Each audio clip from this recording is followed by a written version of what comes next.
শালা ঢাকা থেকে আসলাম, ময়লা তো বেড়ে গেল, এর তো দোকানও দেখি না। যাক, পানিটা দিয়ে পরিষ্কার, হাতটা ধুয়ে লই। হ্যাঁ, এইদিক লাগা দাও। ঠিক আছে, মালটা ওখানে ফালা দিও। এই রে, পানিটা তো একটু পরিষ্কার পাইলাম।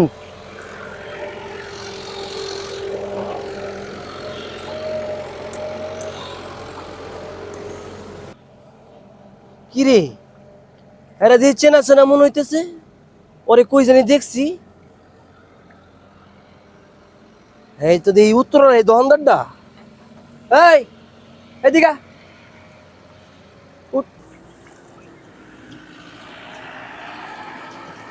কি হয়েছে?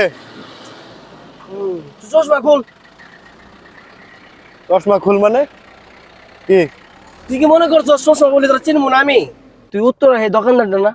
কোন দোকানদার? তুই উত্তরে থাকস না? হ্যাঁ, তোরে তো আমার চেনা শেষ।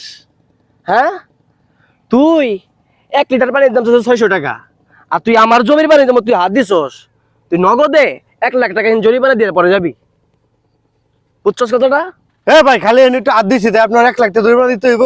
ওই বেটা, তুই যদি 1 লিটার পানির দাম 600 টাকা চাবার পারস, হ্যাঁ, এই পানির মধ্যে হাত দিছস, 1 লক্ষ টাকা তো কম হয়েছে। টাকা ভালো বেটা, নগদে ভালোবি টাকা। ভাই আমি তো এনে ভাই 1 লাখ টাকা আনি নাই ভাই, না কি করি ভাই?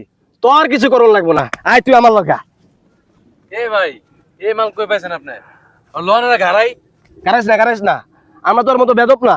তুই এক কাম কর, তুই এনে খারা খারা, এই জনগণের সামনে তুই কান ধরে উঠবস করবি। ভাই এবারের মতো মাফ করে ওই দেন বেটা ভাই। কর বেটা, নাইলে একদম মাইরালাম তোরে।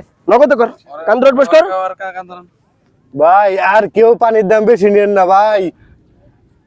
ভাই আল্লাহ বিপদে সুজা আটা দে, আর কেউ পানি- এই সুজা আটা দে, যা একটা দিন হোগা বাসা লাত্তি।